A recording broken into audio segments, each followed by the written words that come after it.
اسار رانا صاحب، لیکن اچکزئی صاحب کی لمیٹیشنز بھی ہیں. شفا کہہ رہی ہیں کہ وہ مینٹلی کلیئر ہیں کہ انہوں نے احتجاج ہی کرنا ہے، لیکن آپ کہہ رہے ہیں کہ 2 کھلاڑی چھوڑے ہوئے ہیں میدان کے اندر. سہیل آفریدی صاحب کہتے ہیں کہ کیا آپ اگلی کال پہ مرنے کے لیے تیار ہیں؟ وہ چاہ رہے ہیں کہ لوگ پھونک مارنے سے نکلیں، اور سہیل آفریدی صاحب کہہ رہے ہیں کہ آپ مرنے کے لیے تیار ہو جائیں. تو دے آر 2 ایکسٹریمز.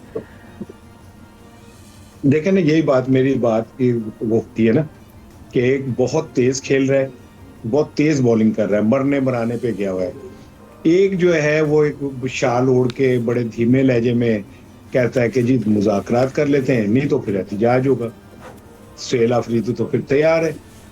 تو ابھی حکومت پہ ڈیپینڈ کرتا ہے کہ وہ مذاکرات میں کتنی سنجیدہ ہے. دیکھیں نا، کیا کوئی آئین، کوئی قانون، دنیا کا کوئی سسٹم یہ کہتا ہے کہ ایک قیدی کو آپ نے ملنے نہیں دینا؟ لیکن اسار صاحب، یہ جو اپوائنٹمنٹ ہے یہ حکومت کی طرف سے ایک بڑا جیسچر ہی تو ہے. بے شک یہ تھوڑا ڈیلیڈ تھا، لیکن ہم لوگ تو اس کو اس طرح بھی ریڈ کر رہے ہیں کہ یہ ایک اچھا سٹروک ہے، اور اب بال پی ٹی آئی کے کورٹ میں. یہ کون سا جیسچر ہے بھائی؟ یہ ان کا حق تھا. جیسچر کیا، یہ انہوں نے پلے سے کوئی چیز اپنی سیکریفائز کر کے دی ہے؟ جیسچر تو تب ہوتا جب وزیر اعظم سی ایم کے پی کے کو کہتا کہ اچھا بھی جائیں آپ جا کے اپنے لیڈر سے مل لیں اور اس سے ہدایت لے لیں کہ ہمیں مذاکرات کرنے چاہیے ماحول کو. یہ جیسچر ہے.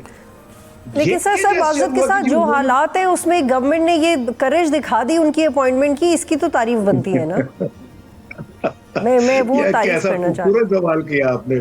میں آپ کو میں سلام پیش کرتا ہوں کہ موجودہ حالات میں اگر انہوں نے اتنا بھی کر دیا تو بڑی بات ہے. تو اس سے میری بات آپ نے کلیئر کر دی کہ سسٹم ان کے ہاتھ میں، یہ کر دینا بھی بہت بڑا کارنامہ ہے.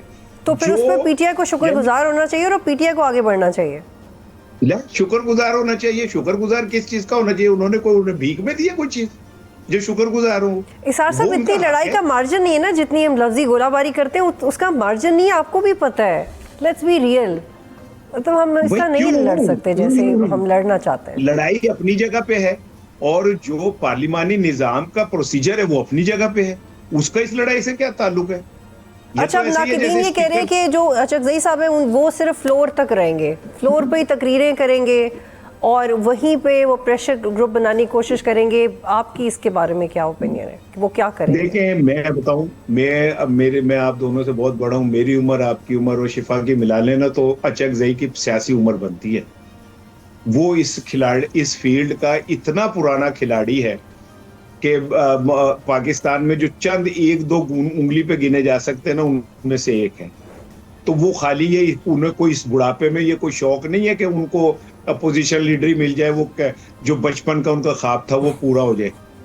اگر وہ یہ سب کچھ لے رہے ہیں اور کر رہے ہیں تو ان کے پیچھے پورا ایک کوئی نہ کوئی دماغ میں پلان ہوگا. تو پھر نواز شریف، یعنی کہ اس کا مطلب ہے کہ نواز شریف از دا کی player what ever is going on. اب نواز شریف کے پاس سسٹم کو آگے لے کے جانے کی نیا ایک فارمولا ہے اور اس میں اچکزئی ان کے ساتھ ہے.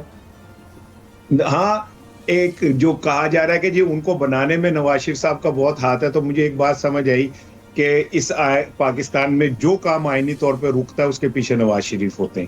مجھے ایک بات سمجھ آ گئی ہے کہ جو کام آئین کہہ رہا ہوتا ہے ابھی کر دیں اور نہیں ہو رہا ہوتا تو اس کے پیچھے نواز شریف صاحب ہوتے ہیں، کیونکہ انہوں نے عین موقع پہ پھر وہ کروا کے ہیرو بننا ہوتا ہے. تو یہ کون سا ہیرو شپ ہے بھائی؟ ہاں، اچکزئی صاحب کے ایک پلس پوائنٹ پاکستانی سیاست کو مل سکتا ہے، وہ یہ کہ وہ نواز شریف کے بھی قریب رہے ہیں، زرداری کے بھی قریب رہے ہیں. اگر وہ چاہیں تو ان 2 لوگوں کو اس بات پہ لا سکتے ہیں کہ کاکا کل نو تہاڈی واری بھی آ سکتی ہے. سبسکرائب کریں اور بیل دبائیں تاکہ کوئی خبر رہ نہ جائے.